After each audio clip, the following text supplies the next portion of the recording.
gracias. Antes de todo, para hacer un resumen pequeño, luego no digo que se echen a dormir, pero pueden descansar mentalmente.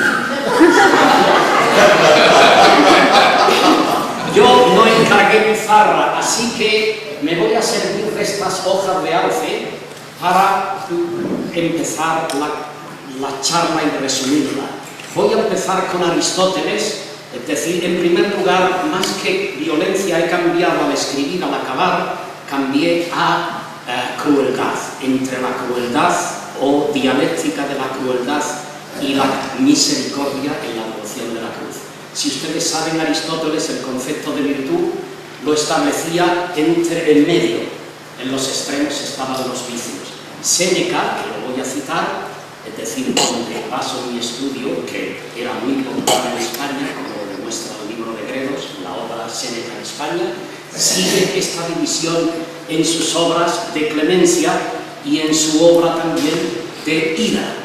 Y en base a eso, Santo Tomás de Aquino, luego vienen los santos de la Iglesia, que eran el Paul de Man, Derrida, Deleuze, Gérard, todos estos Girard, todos estos modernos, entonces eran los que duraban más que ahora. Hoy día cambiamos de Derrida a Terry Eagleton y ya no nos acordamos de ellos. En el siglo de oro duraban mucho más. Entonces, dentro del concepto de justicia, porque lo que voy a tratar, Calderón estudió en Salamanca y estudió leyes, y luego este concepto de violencia se debe sobre todo a un concepto de justicia, y eso es lo que establece Séneca. Séneca se va a basar en los cristianos, se está basando en el principio legal de la justicia, y de clemencia entra aquí. Justicia, clemencia. Entonces es donde está la virtud según Séneca. La crueldad que yo voy a tratar está en un extremo y va a ser el hombre bestia, la bestialidad, que se le va a considerar la crueldad. Y en el otro extremo, que Séneca, como no fue cristiano, no entendió, y luego lo que voy a explicar en la revolución de la cruz, es que la misericordia ya la introducen los cristianos. Y ese es el símbolo de la cruz, entre otras cosas, dentro del cristianismo. Es decir, Santo Tomás, San Agustín, San Bernardo de Claraval, que son los que leía Calderón, van a establecer el principio de la misericordia. Y como vamos a ver entonces, y paso una página dentro en el sentido de las obras en que Calderón trata el tema de la violencia en todas sus obras mitológicas, hagiográficas, es decir, tiene una serie de obras en que lo trata, y me centro, vamos a las obras de honor.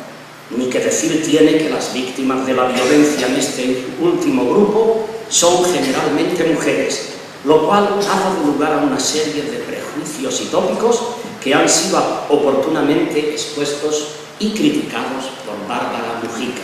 Y dejo la cita para el tiempo. Desafortunadamente, y según ha indicado la citada investigadora, la opinión de Menéndez Pelayo, que atacó estas obras desaforadamente, y la de quienes pensaban como él, entre otros Américo Castro, Menéndez Pidal y Alfonso García Valdecasas, y dice Mujica ha frustrado los estudios en torno a las obras de honor. Pero gracias a los hispanistas de habla inglesa, pues las obras de honor empezaron a entenderse mejor, a comprenderse en base sobre todo al close reading, en los años 50-60, y a las razones expuestas por dichos hispanistas, los cuales han basado sus acertadas conclusiones en una lectura detallada del texto, sería conveniente añadir las que se pueden extraer del trasfondo filosófico-moral que he resumido ahí. Y lo cual, ese trasfondo, en mi opinión, mueve los hilos, le hace mover a Calderón los hilos de la violencia. Recordar que ayer en Fuenteovejuna está la clemencia, la piedad, la misericordia, la justicia, todos estos conceptos también Lope los trata. Y digo, en base a esto, Calderón estudió leyes y filosofía. Gracias. ¿Perdón? ¿Que lo ponga aquí? Muy bien. Y así las manos libres por si me caigo.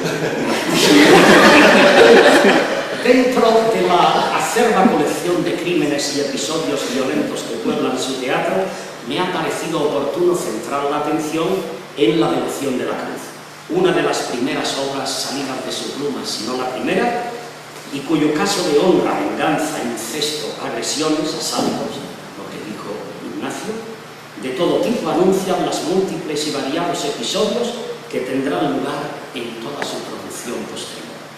Conviene advertir, sin embargo, que Calderón, en mi opinión, no usa la violencia por el rédito teatral o espectacular que hubiera podido sacar de la violencia en sí, con lo cual tendría razón Menéndez Pelayo y Américo Castro, sino que la presenta como consecuencia psicológica o moral de una serie de causas que él mismo establece y ordena con toda claridad y rigor.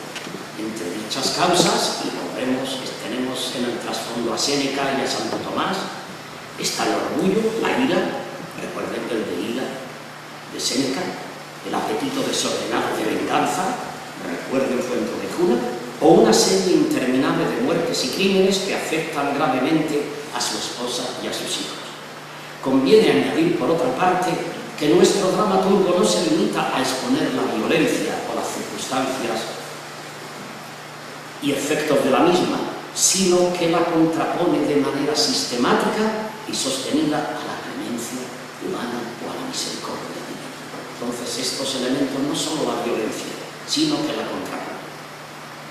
Un ejemplo adecuado de la contraposición de la crueldad y la clemencia en la devoción de la cruz, y resumo un poco, puede verse en la escena inicial donde salen los graciosos, que como casi siempre no suelen entenderlos mucha gente.